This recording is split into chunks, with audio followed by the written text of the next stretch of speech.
Before the world took form, before matter condensed into stars, planets, and life, there was vibration. Not sound as we hear it, not noise carried through air, but pure frequency. The ancients called it nada, the primal resonance from which all existence unfolds. In the vast silence of the cosmic womb, nada was the first breath of creation, the eternal tone behind all movement, all being. And long before modern science glimpsed the universe as energy vibrating in patterns, the yogis of India sat in stillness and listened, not with ears, but with consciousness. Nada yoga is the science of sound and silence. It is not music in the conventional sense, nor chanting or mantra alone, though it encompasses both. At its heart, Nada yoga is the art of tuning the mind to the subtle frequencies that lie beneath thought, emotion, and perception. The yogis taught that there are two types of sound: ahata, the struck sound, and anahata, the unstruck. The struck sound is all that we hear: speech, music, the rustle of leaves. But the unstruck sound, the inner nada, arises without contact. It vibrates eternally within the subtle body, hidden beneath the noise of the world. To hear it is to hear the soul. To follow it is to return to source. This inner sound is not poetic metaphor. It has been reported for millennia by mystics and adepts across traditions. Some describe it as a high ringing, like a bell heard in silence. Others speak of a flute, a deep hum, a distant thunder. In Nada Yoga, this sound becomes the object of meditation. As the attention turns inward, through breath, stillness, and focus, the gross senses dissolve, and the subtler layers of awareness begin to open. The practitioner starts to perceive a vibrational current moving within, a sound not heard by the ears, but known by the being. If you've ever felt the quiet between thoughts, the moment when breath stops and presence deepens, you've touched the doorway to Nada. Write in the comments, "I am the sound beyond silence." And if this sacred journey resonates with you, consider subscribing and liking this video. Your presence helps us bring more light to the world. Modern science has confirmed what the rishis intuited thousands of years ago. Everything, absolutely everything, is vibration. From subatomic particles to entire galaxies, the universe hums with energy. String theory, one of the most advanced models in theoretical physics, proposes that the fundamental building blocks of reality are not particles, but vibrating strings. According to this view, matter is music, and the cosmos is a grand symphony of oscillating forms. We do not live in a solid world. We live in a field of resonances. Our bodies, too, are instruments. Every organ, every cell, every thought emits its own frequency. The brain, in particular, functions like a transmitter and receiver, operating in distinct frequency bands, from delta to gamma. Ancient yogic science maps this inner technology through chakras, nadis, and pranic flows. In this view, the human system is a sacred geometry of sound and silence. Through practices like Nada Yoga, we become attuned to the internal vibrations that sustain consciousness and unlock higher states of being. Meditation on sound is a doorway. In Nada Yoga, the practitioner begins by focusing on external sound, the breath, a mantra, or an instrument like the tanpura. As concentration deepens, attention moves inward. The external sounds quieten, and the seeker begins to perceive the inner resonance. This is the anahata nada, the unstruck, self-arising tone. It is said that this sound is heard near the heart center, the seat of intuitive knowledge. But it is not limited by location. It may appear at the crown, in the spine, in the head, or as an all-encompassing presence. With devotion and discipline, the yogi learns to dwell in that sound. It becomes the path, the teacher, and the destination. The ancients did not separate spirit and science. To them, sound was not just aesthetic but ontological. It shaped reality. The syllable Om, called the sound of the universe, represents the merging of waking, dreaming, and deep sleep states into pure consciousness. This is not symbolic, it is experiential. When the practitioner chants Om with awareness, they activate resonance in the skull, chest, and abdomen, harmonizing the nervous system and aligning body and mind. Nada yoga is not about believing in sound. It is about becoming sound. It is a process of refinement, a science of subtle perception, and a return to the primordial vibration from which all things arise. As sound penetrates deeper into consciousness, the practitioner may experience states of silence more profound than words can express. In this silence, the mind ceases to grasp.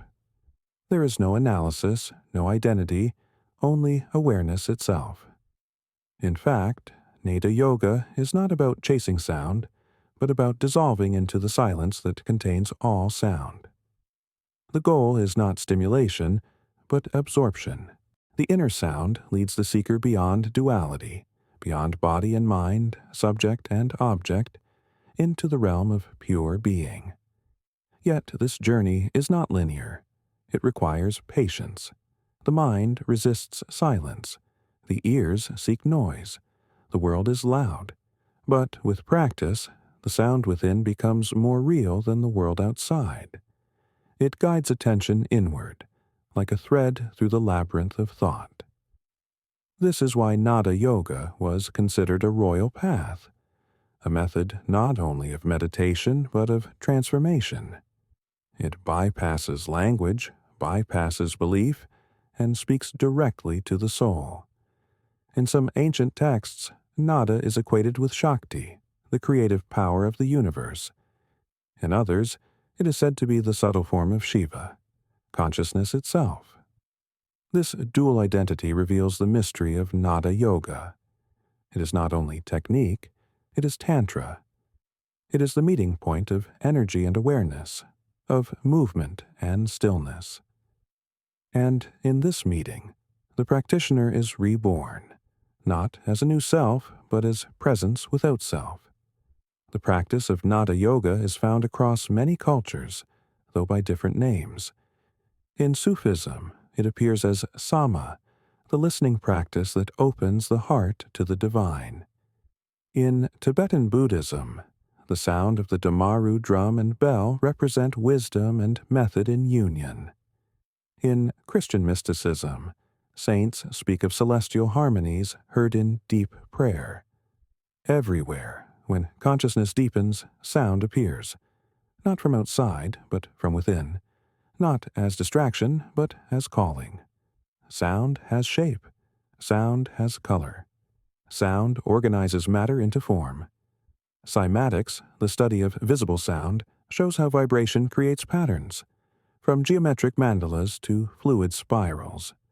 When frequencies pass through a medium, sand, water, air, they leave imprints.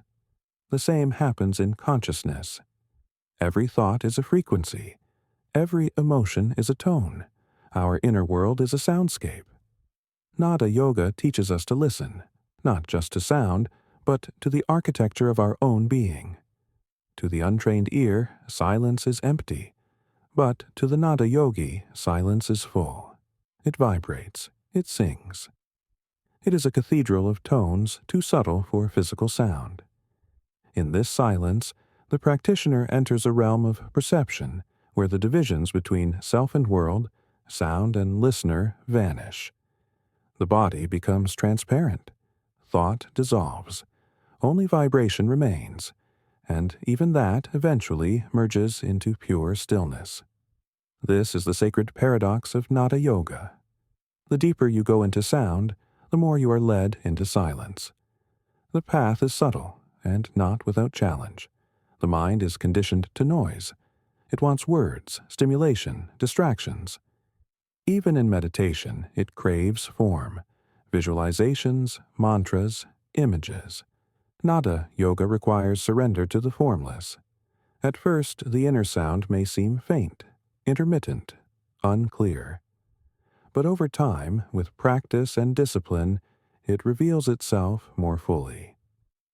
It begins to anchor attention. It becomes a refuge. The yogi starts to recognize the sound not as something separate, but as the essence of their own awareness. Some ancient texts describe progressive stages of nada perception. The first is the external, the struck sound, which serves as a gateway. The second is the subtle, a rising hum, a tone heard within. The third is the merging, where sound and awareness become indistinguishable. And the fourth is dissolution. The sound ceases and only presence remains. This final state is said to be Turaya, the fourth state of consciousness beyond waking, dreaming, and deep sleep. It is not an experience in the ordinary sense, but the cessation of experience, a silent, living stillness beyond time. In this way, Nada Yoga is not merely a path of perception, but of liberation. It leads the seeker out of the prison of thought and into direct contact with the eternal. Unlike many spiritual systems, it does not rely on ideology, rituals, or dogma. Its temple is the body. Its scripture is vibration. Its method is listening.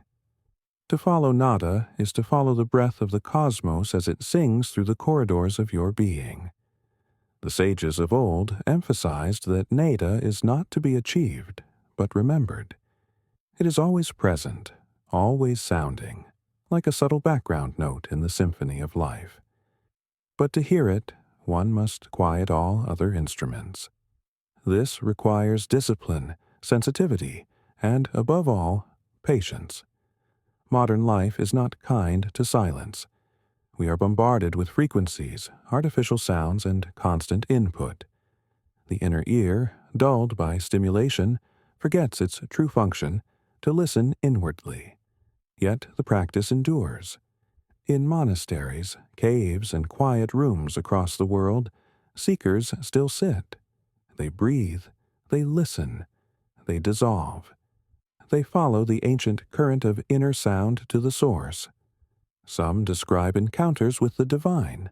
Others report spontaneous insights, healings, or awakenings. But all agree on one thing: the sound is real. It is not imagination, it is not suggestion, it is the subtle fabric of consciousness itself, woven through the universe like an invisible thread. In today's world, where noise reigns and attention fragments, Nada Yoga offers not escape, but return. A return to the center, a return to stillness, a return to the sacred within. It is a practice not of addition, but of subtraction, removing the layers that obscure our inner resonance. And in doing so, we rediscover something timeless, something eternal, something that was never lost. The ancient scriptures say that when one merges with nada, one hears the sound of the soul. It is not dramatic, not thunderous, not external. It is intimate, quiet, and vast. It does not speak in words, but in knowing. It does not instruct, but reveals. It is the sound of being, undistorted, unending, and utterly alive. To dwell in that sound is to know peace. Not as a fleeting state, but as the ground of existence. Some modern seekers try to replicate Nada Yoga through technology, through sound therapy, binaural beats, or neuroacoustic stimulation. While these can be helpful, they are only approximations. The true nada arises when the practitioner becomes silent enough to perceive what was always there. It is not created, it is discovered. And in that discovery, The boundary between self and sound dissolves. What remains is presence, luminous, empty, full. The masters of Nada Yoga taught in silence. They rarely used words. Their presence was their teaching.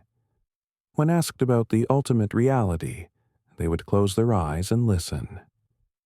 This is the heart of the tradition, that truth is not something spoken, but something heard within, not taught, but revealed, and that the deepest truths come not through effort, but through receptivity. Nada Yoga is not about becoming someone else. It is about remembering who you are beneath the noise, beneath identity, beneath thought. The sound of the eternal is already within you. It has no name, no origin, no end. It is not yours, it is you, and to hear it is to awaken. So take a moment, be still, breathe, close your eyes.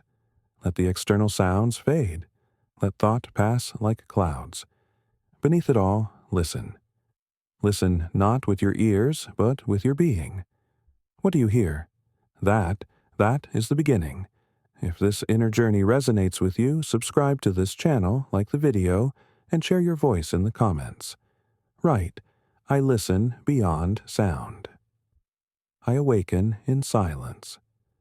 Together we tune into the deeper harmonies of being. Together we return to the soundless sound, to nada, to the eternal